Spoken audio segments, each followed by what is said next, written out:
নিজের নাস্তা নিজে রেডি করা যে কি কষ্টের কাজ। আসলে আমরা যারা প্রত্যেকদিন রান্না বান্না করি তাদের কিন্তু অন্যের হাতের রান্না খাইতে অনেক ভালো লাগে।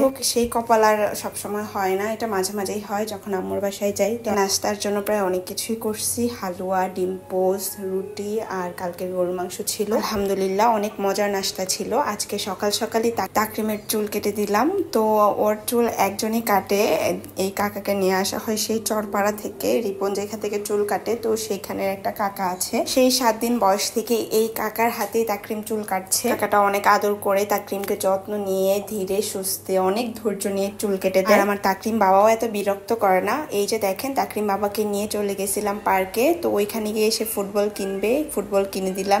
বাবা কিন্তু একাই খেলছিল তার নানার সাথে, আমার সাথে আর নানুর সাথে। কিন্তু এই যে দেখছেন হোয়াইট কালার ফুটবলটা, এটা এই যে এই মেয়েটা। আর তাকরিমের যে ব্লু কালার ফুটবলটা আছে সে নিয়ে খেলছে। এটা তাকরিমকে দিবেই না, তাকরিমেরটা তাকরিমকে নিবেই না। আসলে বাচ্চাদের মন এমনই হয়, অন্য বাচ্চাদের জিনিস পছন্দ হয় বেশি, এতে মন খারাপ বা কিছু বলার নেই, এটাই স্বাভাবিক। একজনের পছন্দের জিনিস আরেকজন নিতে চায়, কিন্তু আমার বাচ্চাটা আলহামদুলিল্লাহ মাশাআল্লাহ এই দিক থেকে অনেক ব্যতিক্রম। জিনিস যদি কেউ নেয় ওই একটুকু কান্না করে না, বরং আরো দিয়ে দেয়। তাকরিম আসলে খুব ছোট থেকে অ্যাডজাস্ট করতে পারে, এটা কিন্তু আলহামদুলিল্লাহ অনেক ভালো একটা গুণ। সবাই আমার তাকরিম বাবার জন্য অনেক অনেক বেশি করে দোয়া করবে। মাশাআল্লাহ বলতে কেউ কিন্তু একদমই ভুলবেন না। তাকরিম বাবার খেলা যখন শেষ হলো, আসলে খেলা শেষ হয় নাই, আমরাই শেষ করাইছি, যেহেতু অনেকক্ষণ ধরে খেলছি আর গরম ঘেমে যাচ্ছিল অনেক। নিয়ে আসছি আর রাস্তার পাশে দেখি এরকম এরা গান গাচ্ছে, কারা আমি চিনি না। আসলে এরকম প্রায়ই হয় পার্কে, অনেকেই দল বেঁধে এরকম গান করে, শুনতে কিন্তু ভালোই লাগে। তাকরিমকে নিয়েই এরকম পার্কের মধ্যে লাস্ট একবার কনসার্ট হয়েছিল, ওইটা ছিল একবার একের কনসার্ট, মনে হচ্ছিল অরিজিৎ সিং এর কণ্ঠই শুনছি। আর ময়মনসিংহ থেকে মনে হয় সেরাখণ্ডে চান্স পাইছিল,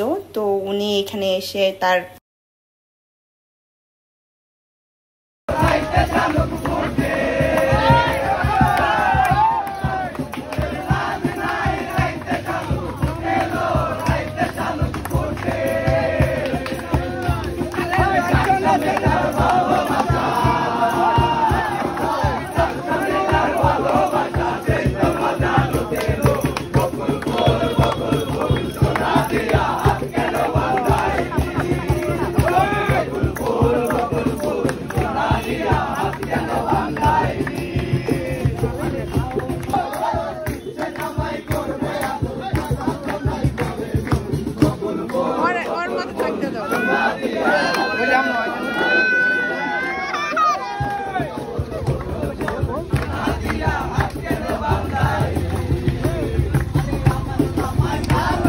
আসলে একা একা গান শুনবে। আব্বু যে পিছন থেকে ধরছিল, ওই পছন্দ করছিল না, এই জন্য কান্না করছিল যে সে চায় না একা একা গান শুনতে পারে। যাই হোক, বাসায় এসে দেখি আমার জন্য এরকম জিলাপি আর পছন্দের সিঙ্গারা আনা হয়েছে। দেখে তো আমার মনটাই ভালো হয়ে গেছে, কারণ জিলাপির সাথে সিঙ্গারা খেতে আমি অনেক ভালোবাসি। তো আমি প্রায় অনেকগুলাই খাইছি, কিন্তু তবুও অনেকগুলো আনছিল। তো এই যে এখানে 4টা সিঙ্গারা আর এই যে দেখেন কতগুলো জিলাপি। আমরা মাত্র ঘরে 2 জন মানুষ, এত করে কি খাওয়া যায়, তাই এগুলো রেখে দিলাম। জিলাপিটা অনেক ফ্রেশ ছিল আর সাথে তো মুচমুচে ছিলই, মুখে দিতেই যেন মিলিয়ে যাচ্ছিল। অনেকদিন পরে এরকম ফ্রেশ জিলাপি খেলাম।